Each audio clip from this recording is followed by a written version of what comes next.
Today's lecture is World War I highlights in the home front.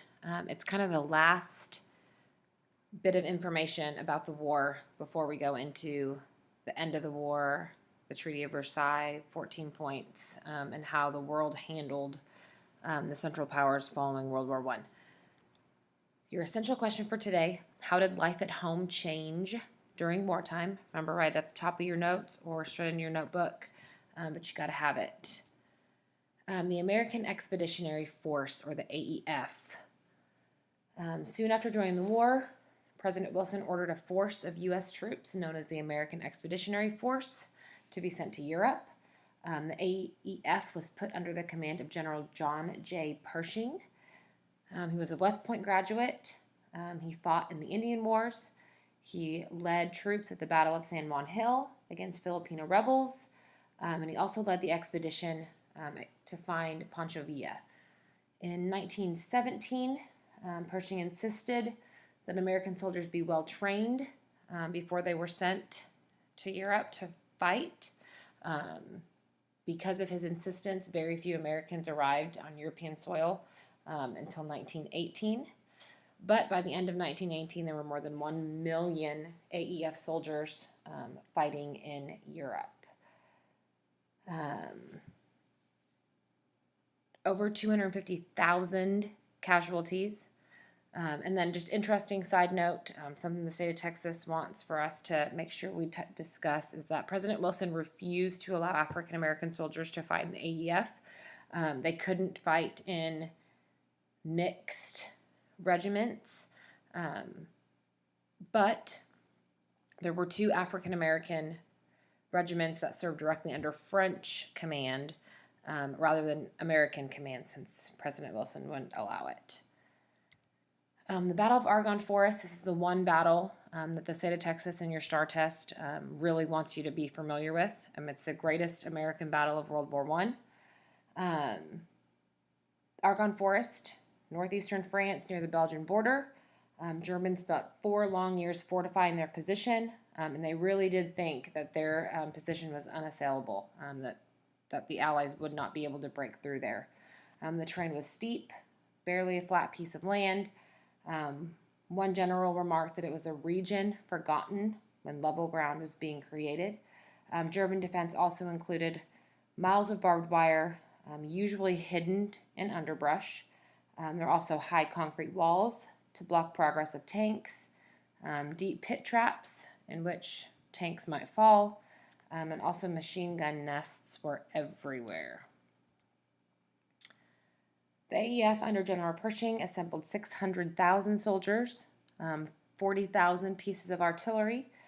They fought through the hilly terrain, shattered the German defenses, opened a hole in the German lines. This final and most important battle of the AEF lasted a month and a half. A total of 1.2 million Americans were involved, and 117,000 were killed or wounded in that month and a half. The Medal of Honor. During the Civil War, Congress created the Medal of Honor for officers and non-commissioned soldiers who most distinguished themselves by their gallantry in action. So you have to have been in combat to earn a Medal of Honor. More than 3,400 soldiers have since been awarded the medal. One such recipient is Alvin York. He was a devoted Bible reader. He almost avoided military service as a conscientious objector. These were people who were so religiously inclined that the government would allow them to decline a draft summons because of their faith. It can kind of be equitable to parents who don't want their children vaccinated because of religious beliefs. It's kind of that same idea that their religion trumps everything, and so he was so upset about killing and what the Bible said in terms of not killing that he had a really hard time going to war. He did, however, get drafted at age 29. In most regards, he was totally typical of a draftee. He was underprivileged, he was undereducated, and he was sent to France to help make the world safe for democracy. In the Battle of Argonne Forest, with nothing more than his rifle and a pistol, He reportedly killed 25 Germans and captured 132 prisoners, all by himself. All right, let's talk a little bit about the home front. So we're talking about what's going on in the United States while the war in Europe is going on. To fight the war, President Wilson was given sweeping powers by Congress. He established several agencies to regulate the economy during the war. Railroads were placed under direct government control. He set up a food administration under Herbert Hoover to ensure that food was rationed and preserved efficiently.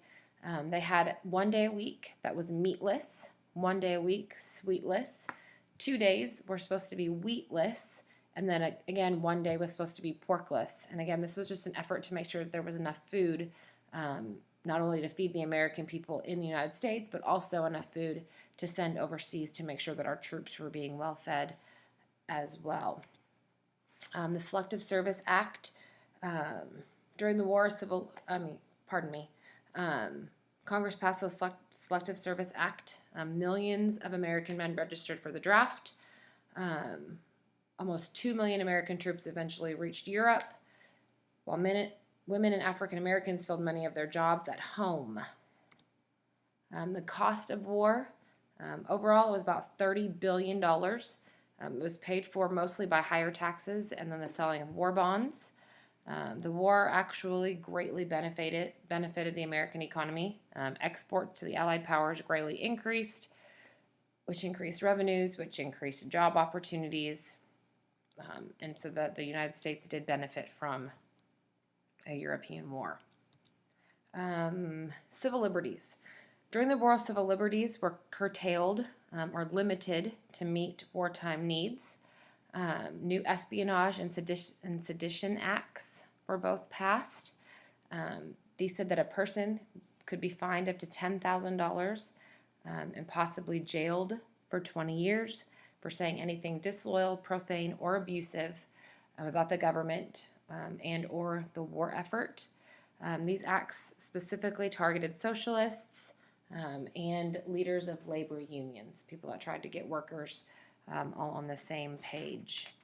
And then finally, we're going to talk a little bit about the Great Migration. We will definitely hit on this idea again, but the Great Migration is large-scale movement of hundreds of thousands of Southern blacks to cities in the North.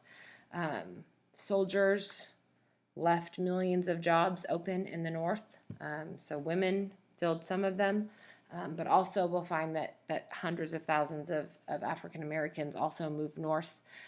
Several factors contributed, including one, obviously they wanted to escape racial discrimination. Slavery, all of that obviously is illegal at this point in history, but I think we can all agree that just because something is against the law doesn't mean that people don't still do it. Second factor, lack of farm and field work, drought, poor investment from landowners. There just wasn't a whole lot of good paying jobs for those former slaves and field hands. And third, the media played a big part in portraying the North positively, making factory jobs and city life seem very appealing to African Americans that were living in squalor in the South.